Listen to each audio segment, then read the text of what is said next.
स्वागत है एक और नई वीडियो में। आज मंडे है, यानी कि कल संडे को डीमन स्लेयर के 3rd सीजन का 6th एपिसोड आ गया था। और भाई क्या एपिसोड था। चाहे एक्शन के बारे में बात करें, इमोशनल सीन्स के बारे में बात करें, या फिर कैरेक्टर के डेवलपमेंट के बारे में।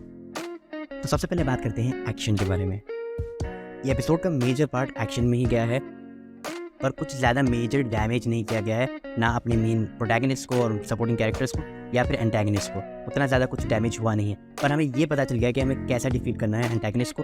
ये भी शायद हमें पता चला, नॉट 100% श्योर कि हमें यही तरीका है उसे डिफीट करने का, पर थियरी है कि शायद इस तरह से वो डिफीट कर सकते हैं।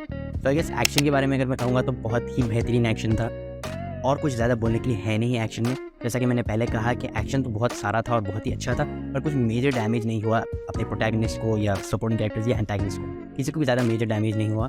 हाँ, पर एक पार्ट था जहाँ पर मैं बहुत ज़्यादा कंफ्यूज हो गया, जब गेनिया को बहुत ज़्यादा डैमेज हुआ था। एक सेकंड के लिए मुझे ऐसा लगा कि शायद गेनिया की स्टोरी उधर ही खत्म हो गई। फिर मुझे रियलाइजेशन हुआ कि गेनिया के पास रीजनरेटिव पावर्स है शायद, इसलिए अगर आप पिछले 2 एपिसोड से देखोगे तो गेनिया बहुत ही ज़्यादा मेजर और फेटल जो इंजरीज है उससे भी रिकवर कर सकता है। अब आते हैं इमोशनल सीन्स के पार्ट पे। मैंने जो गेनिया की बैक स्टोरी बताई, जो मैंने बिल्कुल भी एक्सपेक्ट नहीं की थी। हाँ, पता था कि कोई ना कोई पार्ट पे कुछ ना कुछ इमोशनल सीन तो डालेंगे, कोई फ्लैशबैक बताएंगे या किसी की बैक स्टोरी बताएंगे। एक्सपेक्टेशन तो नहीं था कि गेनिया पे इतना फोकस करेंगे, पर हाँ उन्होंने किया और उन्होंने बैक स्टोरी बताई है गेनिया की। और ये पता चला हमें कि गेनिया का कैरेक्टर ऐसा क्यों डेवलप हुआ, उसका क्या रिलेशन है अपने भाई के साथ जो कि एक हाशिरा है, और उसका मोटिव क्या है एक डीमन स्लेयर कॉर्प्स का मेंबर बनने का, और क्या चीज़ उसे पावर अप कर रही है एक हाशिरा बनने की तरफ। तो मेरे ओपिनियन में जो इमोशनल सीन्स थे, जो इम्पैक्ट रखने वाले सीन्स थे, उनका इम्पैक्ट परफेक्ट था और बहुत ही सही तरीके से, बहुत ही एपिक तरीके से बैक स्टोरी बताई गेनिया की।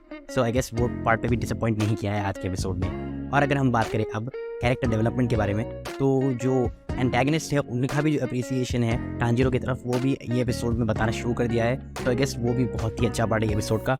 और जो टांजिरो का पुश करने का अपनी लिमिट्स के पार, वो क्वालिटी भी बहुत ही सही तरीके से डेवलप हो रही है। और जो एंटैगनिस्ट, अगेन जो मैंने पहले भी कहा, एंटैगनिस्ट का जो अप्रिसिएशन आ रहा है या जो उनके व्यूज़ आ रहे हैं टांजिरो की तरफ, अब वो भी इम्पैक्ट रखना शुरू कर रहे हैं व्यूअर्स के ऊपर।